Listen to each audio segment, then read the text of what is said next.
श्रीमते रामानुजाय नमः। श्रीयतिराजविंशतिः। यः स्तुतिं यतिपतिप्रसादिनीं व्याजहारयतिराजविंशतिं तं प्रपन्नजनचातकाम्बुदं नौमि सौम्यवरयोगिपुङ्गवम्।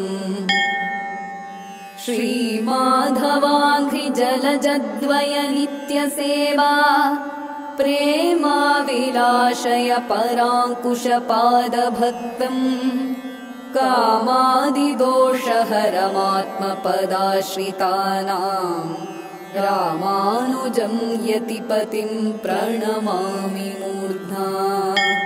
श्रीरङ्गराजचरणाम्बुजराजहंसं श्रीमत्पराङ्कुशपदाम्बुजभृङ्गराजम् श्रीभट्टनाथपरकालमुखाब्जमित्रम् श्रीवत्सचिह्नशरणं यतिराजमीडे।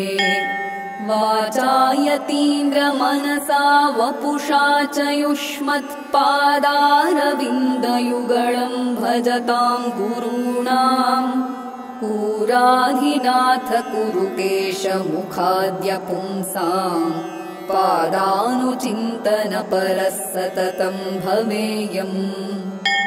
नित्यं यतीन्द्र तव दिव्यवपुस्मृतौ मे सक्तं मनो भवतु वाग्गुणकीर्तनेऽसौ। कृत्यं च दास्यकरणे तु करद्वयस्य वृत्यन्तरेस्तु विमुखं करणत्रयं च। अष्टाक्षराख्यमनुराजपदत्रयार्थ निष्ठां ममात्र वितराद्य यतीन्द्रनाथ। शिष्टाग्रगण्यजनसेव्य भवत्पदाब्जे हृष्टास्तु नित्यमनुभूय ममास्य बुद्धिः। अल्पापि मे न भवदीयपदाब्जभक्तिः शब्दादिभोगरुचिरन्वहमेधतेह। मत्पापमेव हि निदानममुष्यनान्यत् तद्वारयार्य यतिराजदयैकसिन्धो। वृत्त्यापशुर्नरवपुस्त्वहमीदृशोऽपि श्रुत्यादिसिद्धनिखिलात्मगुणाश्रयोऽयम् इत्यादरेण कृतिनोऽपि मिथः प्रवक्तुम् अद्यापि वञ्चनपरोऽत्र यतीन्द्रवर्ते। दुःखावहोहमनिशं तव दुष्टचेष्टः शब्दादिभोगनिरतः शरणागताख्यः त्वत्पादभक्त इव शिष्टजनौघमध्ये मिथ्याचरामि यतिराज ततोऽस्मि मूर्खः।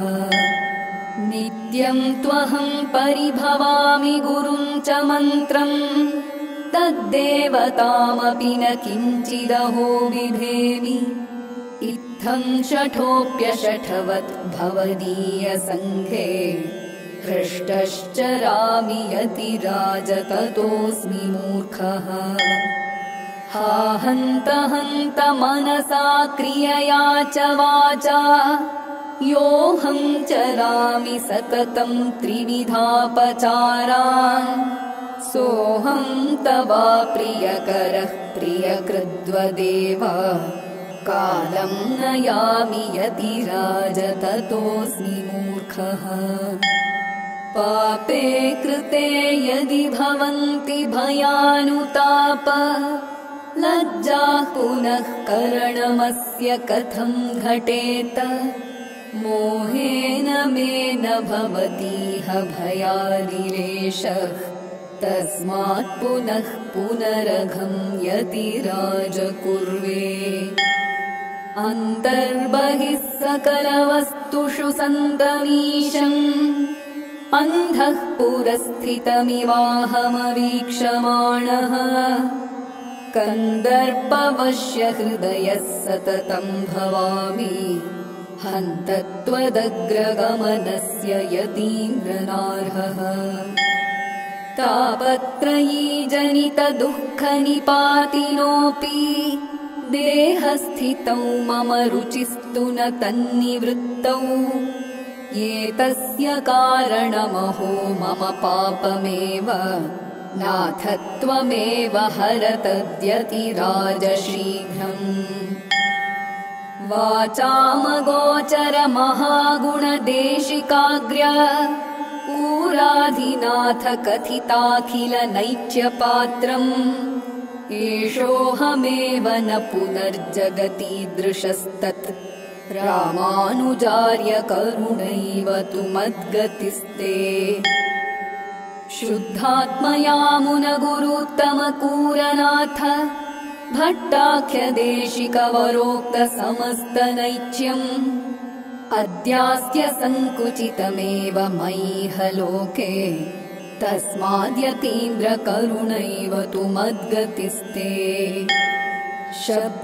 शब्दादिभोगविषया रुचिरस्मदीया नष्टा भवत्विह भवद्दयया यतीन्द्र त्वद्दासदासगणनाचरमावधौ यः तद्दासतैकरसता विरता ममास्तु श्रुत्यग्रवेद्य निजदिव्यगुणस्वरूपः प्रत्यक्षतामुपगतस्त्विह रङ्गराजः वश्यः सदा भवति ते यतिराज तस्मात् शक्तस्वकीयजनपापविमोचने त्वम् कालत्रयेऽपि करणत्रयनिर्मिताति पापक्रियस्य शरणं भगवत्क्षमैव सा च त्वयैव कमला रमणीर्थिताय क्षेमः स एव हि यतीन्द्र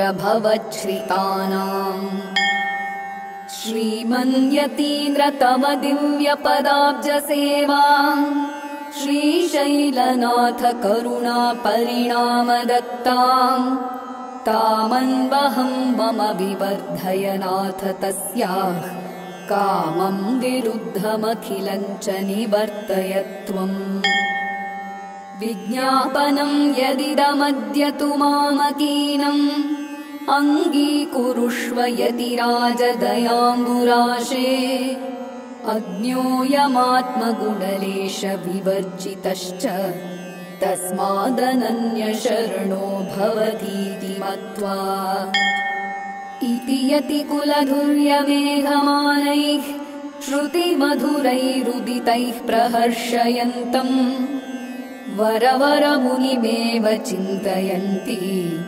मतिरियमेति निरत्ययं प्रसादम् इति श्रीयतिराजविंशतिः